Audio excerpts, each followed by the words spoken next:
Welcome, everyone, to I So Appreciate You, a raw, funny, and uniquely insightful podcast about the issues and opportunities we all face as values-based leaders and humans. I'm Nadege. And I'm Melanie. We're colleagues at the St. Paul and Minnesota Foundation, and we're friends. When we get together, our conversations can go anywhere, especially when bringing a friend or two along for the ride. So we're inviting you to join us and some incredible guests as we explore the challenges and triumphs of people shaking up our community for the better. Hello, everyone. We're super excited to have you today. We have such a special guest, Seena Hodges, who is the founder and CEO of a consulting business called The Woke Coach. And Seena has also just recently published a book, which is called From Ally to Accomplice, How to Lead as a Fierce Anti-Racist. So we're going to get to her in just a little bit. Super excited to have her. Yeah, absolutely. I think that conversation is going to be great. As we squeeze it into the busyness of the time of year that we're in. We're here in that fourth quarter madness. We are. It's always multi-layered. There's so many projects going on. I know people, the back to school thing is happening. People are running all over. So how are you taking care of yourself right now, Nadege? I mean, I think the reality is when I get to this time of the year, between the combination of work stuff and life stuff, because the holidays and everything, feels like there's no space. And so one of the best ways to decompress is just to veg out, watch TV. Oh, I'm glad you're mentioning this, because it's also that time of year where it's a little cooler, we're in fall, it's darker, longer. And so it is kind of a TV time. Right. It's perfect time for those comfort foods. Yeah. And sitting on the couch and just digging letting into your something. Mind take a break. Yes. So what are you digging into? Oh, goodness. Should we trade some favorites? I mean, we can. I feel like half the time I never. Okay, so can I just say a thing? So we're going to talk about some shows that we like to watch, but I don't know if you and Em do this, but Joshua and I do this. And it's what should we watch? Yeah. And literally spend 20 minutes, even though we're actively watching maybe 5 shows and we have things we like, and still 20 minutes are wasted trying to figure out where to go. Can I add on to this problem? So I always, if we're going to eat and watch something, I like to be watching something while I eat. And what ends up happening is I'll cook, have the meal ready, and then we'll sit down and be doing that. I'm no. And by the time we get to our show, my plate is gone. I don't have any more food, and I'm so mad. And Emily doesn't seem to care. I'm no, this is a problem. So we need to remedy that. But maybe we will. Tell me what to watch. One of the things we're watching right now is The After Party. It's on Apple TV. So it's a murder mystery show. So there's 2 seasons. We're in the 2nd season, but the first season is a high school reunion is the premise for getting all these random wacky characters all together, and somebody gets murdered, and the show sort of follows a detective sort of figuring out the whodunit of it all. Ooh, and you'd recommend this show? Yeah, the first season was a lot of fun. Oh, and the critical thing is each episode is one person sort of telling the story of the events of the evening from their point of view with a different movie style. Oh, this sounds really creative. Yeah, actually. so it's easy, it's lighthearted, it doesn't take itself too seriously. Yeah, that's great. Yeah. We don't have Apple TV. We can figure a way to get that out. Yeah. Oh, goodness. Well, we are watching Super Pumped, The Battle for Uber on Netflix. Oh. I think it's on Netflix. Have you heard about this? No. It's the story of Uber's, it's the origin story. I would say I'm a little disturbed at present. No. It's just that corporate hunger, all the shenanigans that happened with the founding of Uber. So we're just into a few episodes, but it's really, really quite good in terms of just suspenseful and keeps you watching from this, one episode to the next. So like I said, I'll report back on that one. Yeah. Anything else? Well, I kind of have that's why I asked you. I have what I would watch list if I were by myself, and then my Emily list. Em and I, we watch Untold, the sports series where it's all these untold stories in sports, and 30 for 30. So we can agree on sports documentaries, and we'll gobble those up, even though she's much more the jock. When I'm by myself, I want to watch Unsolved Mysteries. Okay. Some, what else do I like? Hoarders. Hoarders? Yeah. Did you say that like bashfully? A little bit. Because it makes me just relax. Fair enough. Fair enough. How about you? So I am the queen of the rewatch. And so shows that I have either loved, I rewatch, or shows that are really easy to fall back into, like I can be cooking. And then I'm currently like hate rewatching a show, which is like a super weird thing to do. And we're probably going to get like hate mail about this or something. Okay. But I'm hate rewatching the Gilmore Girls. Oh, I've never seen the Gilmore Girls. Okay. So the first time I watched it with my daughter Addison, and we loved it because I think we started watching it because like one of my uncles kept saying you're Rory and Lorelai, and I was like, okay, I gotta like watch this show to understand what that means. And it was great and it was cute, and we cried our eyes out at the end of the show, and I even have pictures. I think I posted them on social media. But now as I rewatch it, the level of what the white privilege that is happening in this show, and it's not that I didn't see it the first time, but because it was new, I was like taking in the story, and now I'm just like, oh, girl, please. So I can see you cooking. Like I literally cannot. I'm like rolling my eyes. I'm like, okay. I'm Googling, like I'm trying to find Reddit trails where I'm like, Emily Gilmore is a so-and-so. Or like Rory is actually a petulant brat. Like it's so ridiculous. But I am enjoying the nonsensicalness of hate rewatching a show. I think you may have just coined something. I mean, I think you need to publish an article. Hate rewatch. It is. I mean, it is kind of amusing, but yes. So that is the thing that I'm doing. Well, the rewatching, because I do not really rewatch things. I'm wondering, is it cathartic, relaxing for you? It can be interesting depending on the show. If it lets me see other aspects of a show, it's kind of like how if I like a book, I'll read it fast the first time and then I will reread it again. Go back. I also reread lots of books that I love for that same reason. Yeah. And then for other shows, they're just easy to pop in and out of, so I can be doing other things. And you know the feeling and the energy they're going to bring into your space. So like I know that if I turn around for 20 minutes, I won't have missed anything. Yeah. Yeah. I love that. Yeah. Great. Well, speaking of books, should we get to our guest? Absolutely. Seena? Wonderful.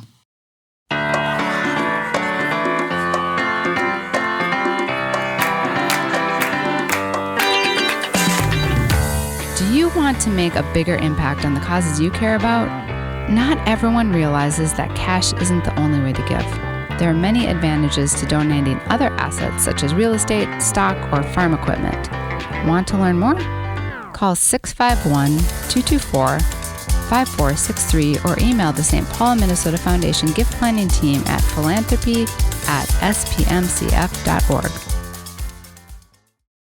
Welcome back, everyone. We're now joined by our guest, Seena Hodges. Hi, Seena. Hi. All right. We could probably spend the entire episode talking about your background and your work, but I'm just going to give our listeners a couple of highlights before we get into things. So Seena Hodges is the founder and CEO of The Woke Coach. It's a consulting company that helps clients, be better individuals and companies, I suppose, with a deeper understanding of how the legacy of racism and injustice affects us all. Seena was a 2023 Women in Business honoree from the Minneapolis-St. Paul Business Journal. You were the first person of color to be the president of the Walker Art Center Board of Trustees, and you're still on that board. Yes. And you have just published a new book called From Ally to Accomplice, How to Lead as a Fierce Anti-Racist. Welcome. Oh, thank you so much for having me. I'm so happy to be here. Seena, we're so happy to have you here. We're going to do just a little bit of a warm-up. We like to ask 3 questions of our guests to get going. So the first one is, live in a world where you dance instead of walk or sing instead of talk. Oh, I would sing. I would sing all day. If my voice were better, I would sing a lot. I love musicals, and I think that there's always an appropriate reason to burst into song. All right, that may happen today. Feel free. Amazing. All right, the second one.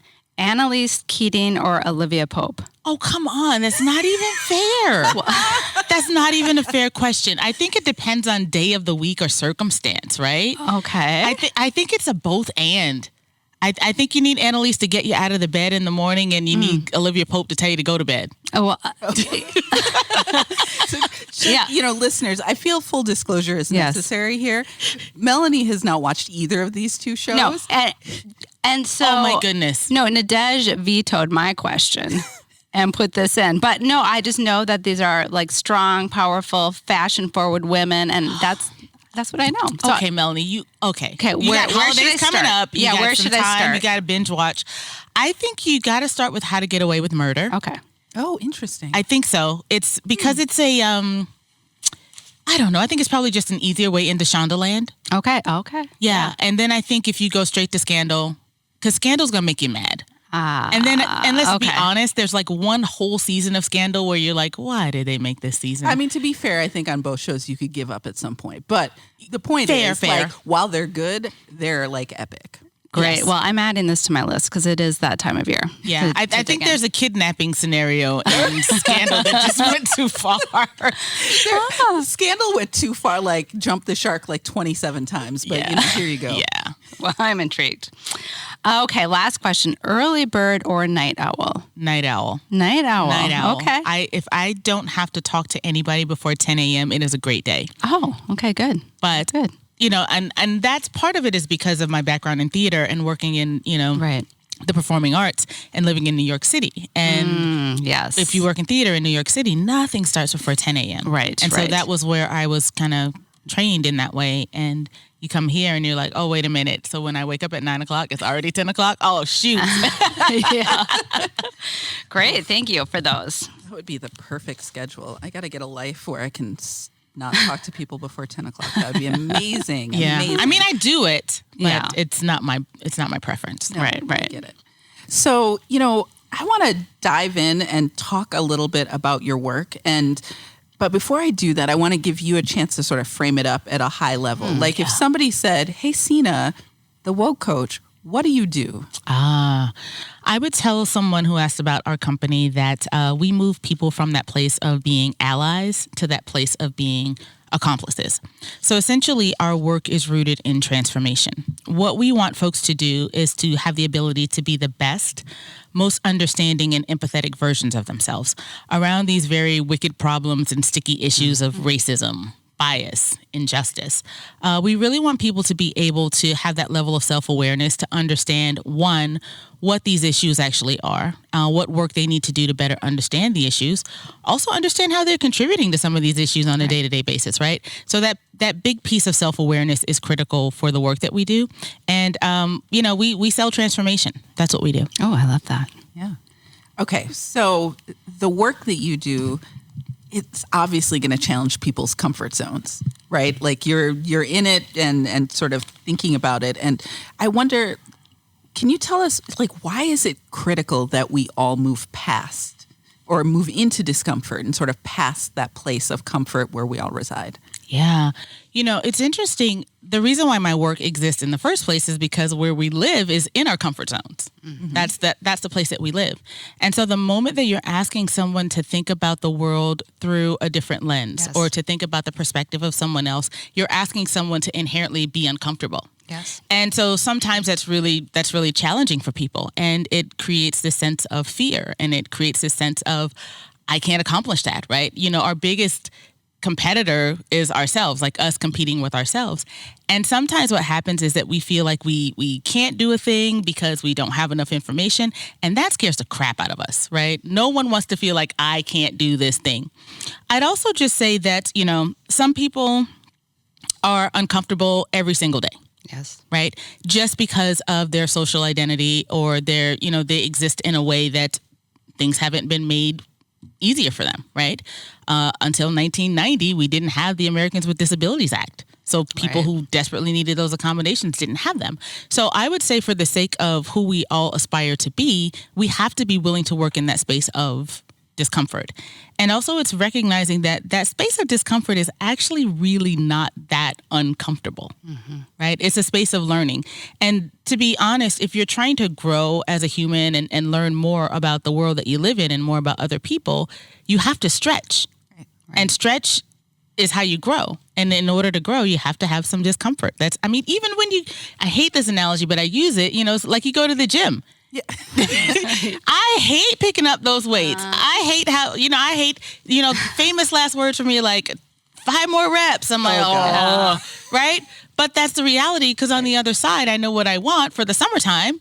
So I got to put it in. Right. So, Seena, I have your book in front of me, and before I get to my question, I have a lot to say. First of all, all right, everybody grab some popcorn. Here we go. Well, of course, I want to read it to prep for today, but I read this in 2 days because I found it to be so well done, so generous in terms of what you're sharing, so clear in terms of how to act. And so I won't turn this into a full book club. Girl, you have me over here like my eyes are welling. No, I do. But listen, I told Nadege, I think it should be required reading, certainly for leaders in organizations, but I think for human beings. I mean, I'm not kidding. So that's my sell. This book needs to be read. But I noted one place, and I just want to build on what we were talking about with this comfort zone. On page 50, you cited what you hear from those who identify as BIPOC, and then what you heard from those who identify as white people. Yeah. And I noted of the 4 phrases from the white people, it started with, "I'm afraid." Yeah. And that really stuck with me, because I do think fear is that one thing that stops us from growing, like you said. So I'm wondering, well, I'm going to turn away from fear a little bit, because you addressed that, but I'm wondering, taking all of your wisdom and put it in a book, how did you decide what to put onto paper and what you left out? That is a big choice, especially, I imagine you spend months with people. Yeah. So funny story is that when I wrote the book and I gave it to the editors, they said, "Okay, Seena, great. You've given us a successful draft of a book, but you've written a 101 and a 201. Which book do you want to write?" Interesting. And I was like, okay, overachiever Seena can take that take that criticism and that feedback. And so I had to go back and go through it again and say, okay, if we're in a 2023 context, what I imagined is that people had done some work and some learning. You'd listened to some podcasts, you'd had some conversations, you've read some books, right? And so I said to myself, if those people have done that work, and what they need is someone to help them continue engaging in the work, what tool would I give them? And so essentially this book it's very anecdotal. It's about the experiences that I've had with clients, but it's also about self-awareness and that self-reflection piece. And those prompts in there are really critical for really helping you understand where you are on your journey. And I think what's always interesting about folks who are on a journey of creating more inclusive environments or being more actively anti-racist is that when you're on that journey, it's always informed by what you know, right? That's the piece of it that's really critical. The other piece of that is that not only is it informed by what you know, it's also actionalized by you doing something. Right. And so that choice to opt in to do something different every single day is the most important part of it, which is why there are questions in there. Sometimes, Nadege and I have had this joke over the years where sometimes people go and they'll see an opera, or they'll go to the theater, or they'll go and look at an exhibition of, some artist in a contemporary art context, and they feel like, wow, I did it. And that's the work. I never have to go back. That's it. I did that thing. And what I want folks to recognize about the world that we live in is the moment that you are exposed to something that you haven't been exposed to before, it is your inherent responsibility to further research that, to continue to develop your awareness around that thing or that construct or that reality for specific people. And so that's a responsibility that I think people have when it comes to trying to move from ally to accomplice. Right. That's great. So what I'm hearing from you is that this is more the 201 and not the 101. Yes. But what I'm also hearing from you is this book probably should not be the end all be all of your work. Oh, heck no. No. I think the number one question that I get from people outside of where do I start this work is really about how do I do this work? Yep. And the answer to how do I do this work, and when I say this work, I mean the work of being an active anti-racist or creating inclusive environments, the how to do this work is to always have something in front of you. Yes. To always be aspirational about what you're learning. What do I know now? Yes. Now let me learn something else. Yes. And as you're learning new things, how are you moving to action around what you're learning? Right. Right. That's the critical piece of it. Because the other thing that we like to do, I'm not going to name any names, but some people out here like to really learn new things and just beat people over the head with the information. Well, I read this, and in Isabel Wilkerson's cast, and it's, yes, all those things are great. Please read all of that information. Please listen to the podcasts and watch the documentaries. But really, at the end of the day, what you will be evaluated on is what you do with what you learn. Right. And I found that your voice was your bridge, I think, among people of difference. That's what I pulled from the book. And it is, I love the 101. I think I meant to say 101, 201. 201. Yeah, I don't remember what I just said. probably did say that. I mean, we're all here. No, yeah. We'll figure it out. But I also just want to say, for those of you who haven't read it, it also does have a lot of contextual knowledge. So people who may just be starting their journey, this is not going to leave you behind. Yes. You're going to be able to dig in and go further. And one of the things that I took away is this, in a new way, this race first lens. And so I wake up with mantras, I'm like affirming all this stuff in my life, and I'm really thought about how do I start to do that every morning? Like, how do I start to put that hat on and not just encounter it through my day in different ways, or when I'm at work, or when I'm trying to be intentional about it. So I just want to thank you for that. Yeah. And I'm wondering if there are any other practices that you would want to lift up to our listeners that they might take away from this book. Wow, I mean, there's so many, so I don't need I don't want to put you on the spot. In fact, buy the book. Yes, first and foremost, buy the book, read the book. Yes, I think that I'm really pro what resonates with you. Yeah, right. That.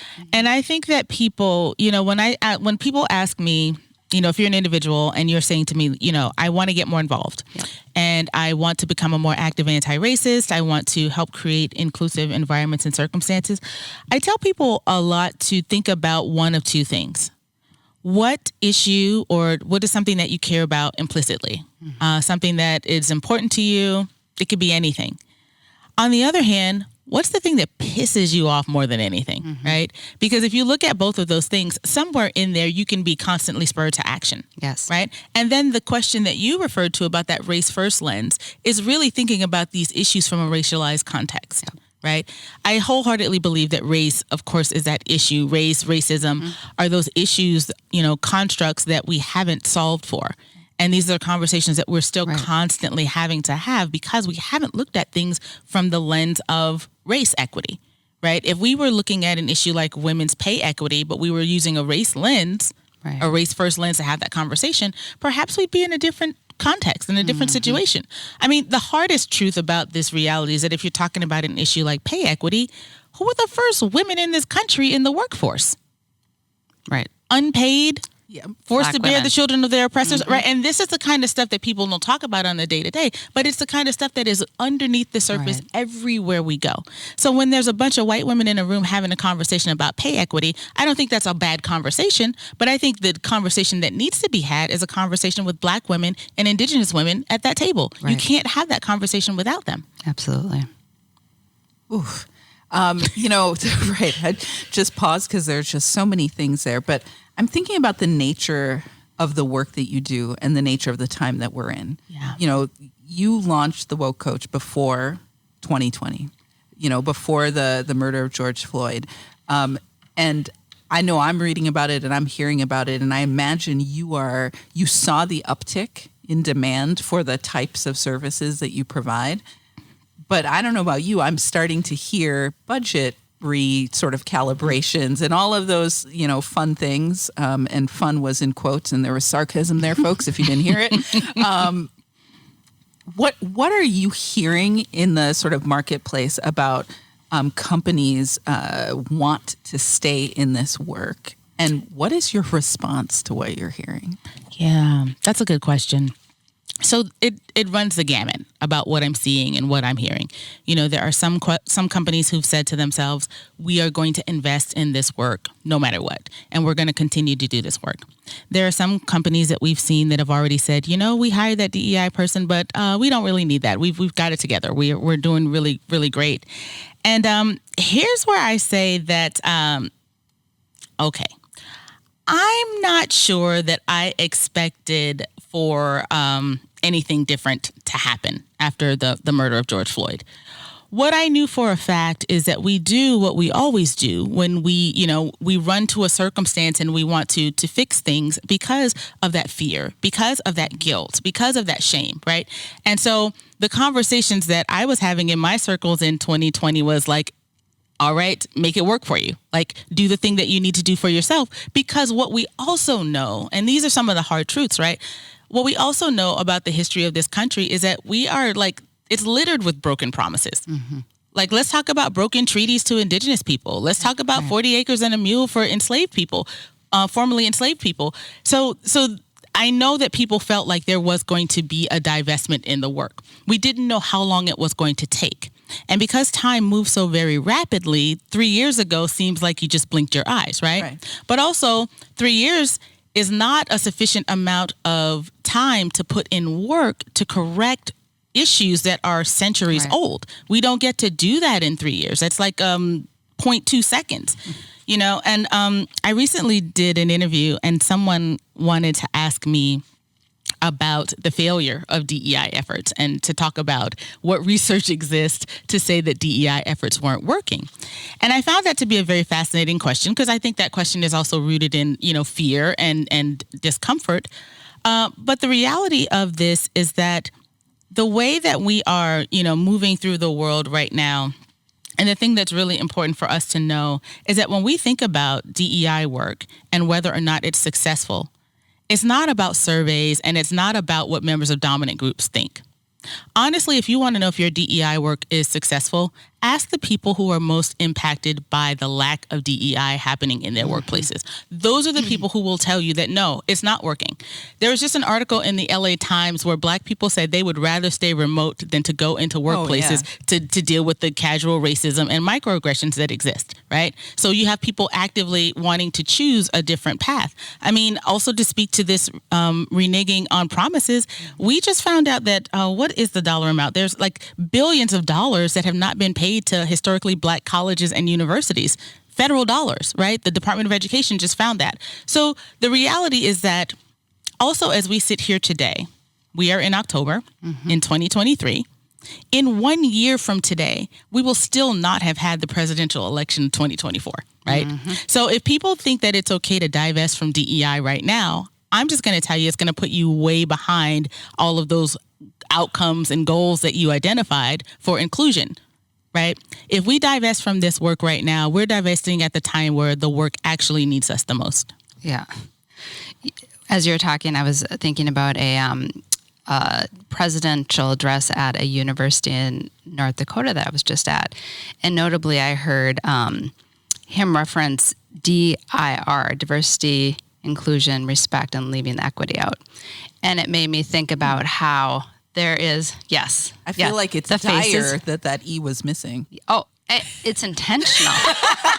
Right? Did you get the joke? I mean, the hair on the back of my neck stood up because it's like these subtle ways that people are trying to, I think, really push back against this equity movement. And so I'm wondering if you can also talk about, you're talking about the divesting, but there's also the opposition we're feeling. I mean, with like states and our politics and the state where I'm from, like what is going on? And so there's like this bigger ecosystem too that people are up against. Yeah. It's, Melanie, it's not new. Yes. Right? I think some of this is more highly visible because of things like social media and the 24 cycle news hour. I don't think any of these efforts to undermine Black excellence or, champion people from different communities, it's not new. I think it's just got a bigger megaphone. Yeah. And I think also as we're starting to look at the shifts in population, right? Yeah. People are starting to feel like, I might be replaced. Something different might happen. I might not be as valuable to the ecosystem as I previously was. And when people start to feel that way, they start to act out, right? And so the reality of it is that I don't necessarily think that it's scary indeed, right? Some of the things that we're bearing witness to right now are really scary things. But I also think that it's not new things. And I know, if you ask me about myself personally, I was not brought here to have a spirit of fear around advocating for people who look like me, people who need support, people who wouldn't otherwise have access to resources. I'm here for the long haul to do this work. Right. Yeah. Thank you for that. I mean, as part of the reason, I mean, you say that you're here for the long haul, but I mean, this work is deeply personal to you. Like, it's not just personal because it's an issue, but it's like personal to your literal person. Yes. And is that what drives you to sort of be here? Or are there ever times you wish you could just like take the hat off and like, you know, take a legit vacation from all of it? Yeah. You know, it's funny because if you ask me what I would do if I wasn't doing this work, and if I didn't have my company, I don't know what I would do. I can't imagine a world in which I don't have a company that's trying to help people be the best version of themselves. I feel like I could figure it out, but you know, it's for me, it's really rooted in wanting to provide closure for my ancestors. There are some people who came before me who made great sacrifices, right? They also made great progress. And I owe a debt to that. You know, screw student loans. In more ways than one. I owe my ancestors and those people who came before me and those people on whose shoulders I stand. Especially, you know, when you live in a world and you look at the constant, continual existence of inequity, it is it's challenging. And so for me, I always feel like either you're a part of changing things or you're on the sidelines. And the reality is, if you're on the sidelines, you're as guilty as the people who set these systems up in the first place. And so I don't think any of us have the opportunity to sit on the sidelines in the fight of racial equity, in the fight of creating inclusive environments. It's not okay. I noted in your book where you referenced your ancestors, and I just thought it was such a beautiful and powerful fulfillment. You're fulfilling this purpose that's deep inside of you. And I'm curious what advice you would have for other people who are starting their own business or want to do this big thing, but there's so many things that hold us back. What you might share with other listeners who are thinking that they need to do something in this world, whatever that is. Yeah. I think the advice that I'd give to people who are thinking about, you know, becoming an entrepreneur or chasing your dream in any shape or form is that you really can't fail when you bet on yourself. I think that that's a really important thing to know and consider. You know, people used to say to me all the time, business owners that I know would always say to me, you know, if you do something, wait a minute. I'm going to start this over. So business owners would always say things to me, you know, early on when I started my business, they'd say things like, if you do something that you love, you never work a day in your life. And so for me, while what I do every day is work, it doesn't feel that way. You know, a lot of folks get, and I'm not going to ask you all about this, but some people get like what I call the Sunday scaries. Oh, yeah. where on Sunday you're at home and like your tummy's in knots, your back is hurting, you got all the things because you got to show up at work, right? Yeah. And what would it be like to live in a world where nobody had the Sunday scaries? Yeah. Right? And so for me, I don't have the Sunday scaries. I just have it's Monday. Quite often, I don't know what day of the week it is. I just know where I'm supposed to be at what time. Like today, what's today?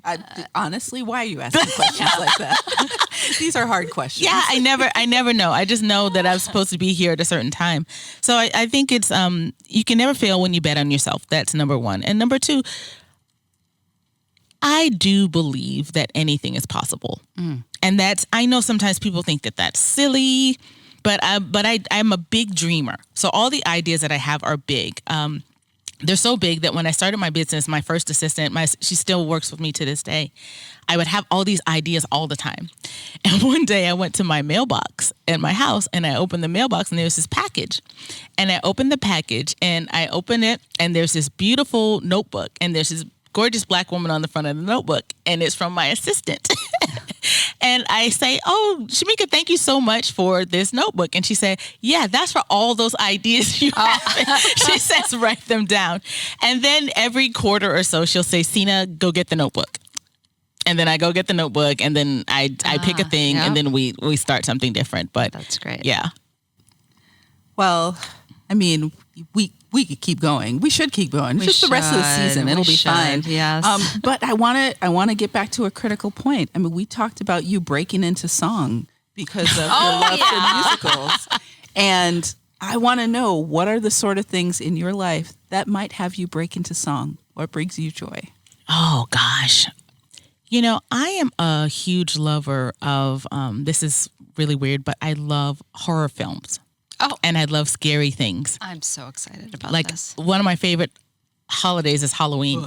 Yeah. So I'm so excited about watching scary movies. Now, my therapist would say this is like trauma yelling.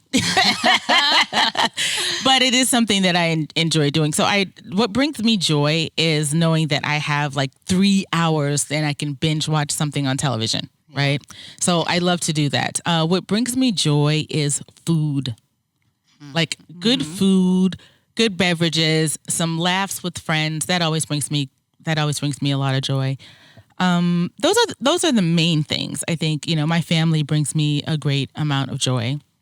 A lot of laughs, right? So you know me, I love to laugh and make jokes and just kind of hang out and veg and those kinds of things. But I also really, really love to dress up and go places. Mm-hmm. So it's kind of simple, I suppose. Also, if you watch Scandal and How to Get Away with Murder, that answer would help you understand why she couldn't pick either one, because you just named a bunch of the stuff that shows up in, I'm just saying. If you watch absolutely. Yeah. Absolutely. Yes. Yeah. I can't wait to watch them. And nobody in my life will watch scary movies with me, Seena. So, yeah. Oh, are you serious? You can go ahead and do that. Oh, my gosh. And, you know, for me, like, I also need people to understand that it's not just like this big umbrella. Like, there's psychological thrillers, you know, then there's the stabby movies, and then there's the blood and gore, right? Then there are the documentaries about the serial killers. Yes. Like, so it has tentacles. Yeah. So you have to know, like, which, you know, you would also just not like the whole octopus. I mean, that's fair. And so, yeah, to your point, we're not judging folks for what they like or don't like. Oh, my goodness. All right. I think on that note, we're going to let those of you who need to go watch like a romantic comedy to like switch up your energy do that. But Seena, thank you so much for joining us today. Thank you, Seena. Thank you so much for having me. I appreciate both of you. That's great. I so appreciate you. Nadege, that was such a good conversation. So fun. She's just a delight. Absolutely. Oh my goodness. And you know, it's not the easiest topic, but we had some good laughs, including about the horror movie. And listen, no, we have listeners. I'm going to ask people to write in with a campaign to have you watch a scary movie with me. I don't want you to do things you don't want to do, but I just think there might be it might be hysterical for us to go through this with Seena. I hope she would join us. I mean, listen, we'll see. I'll talk about it. I will tell you right now, the blood and guts kind of situation, scary, not my vibe. We'll go psychological. All. Okay. Yes, we'll go psychological. Keep me awake for weeks on weeks, having dreams about this stuff. But apparently, you know, maybe I don't know. That's when I need to spur some creativity. Who knows? We'll see. Oh, all right. Well, there was a lot of very serious meat, though, from our conversation. What stood out to you today? I mean, okay, so here's the thing. Like, we could go through this, but like I'm gonna cheat a little bit and just remind our listeners, there's a whole book that can let you sort of part 2, part 3, and part 4 of our conversation today. And so, you know, out now, Seena's, you know, From Ally to Accomplice, How to Lead as a Fierce Anti-Racist. Grab the book, and I will say this, you know, full disclosure, like, we're friends, you know, clearly we're friendly, but like the book is written like in her voice. Yes. It's not an academic tome. It's not a corporate speak kind of situation. Right. It is written like the person you just heard talk to us, talking to you. Yes, which is why I read it so quickly. I felt like I was with a kind but firm friend. Like, I'm not going to lay you off the hook. Right. Listen. It's kind of like that moment when your friend gives you the real truth. Yep. And like you didn't necessarily want it, but you needed it and you appreciate it because it was done out of love. Yes, exactly. And she let us know that you can get the book on her website. So definitely go there and start buying those books. I mean, I don't know what else to say. I think, do we just send our listeners off in search of this book and give them a little bit more time to read? Let's do that. All right. Thanks all for listening. Thank you for listening to I So Appreciate You. You can find us on Facebook at I So Appreciate You Podcast and on Instagram at So Appreciate You. We'd also appreciate you taking a moment to write us a review. And if you like our show, be sure to follow I So Appreciate You on Apple Podcasts, Spotify, YouTube, or wherever you're listening to us right now. Have a question or topic suggestion? Email us at podcast@spmcf.org. Thank you for listening to I So Appreciate You.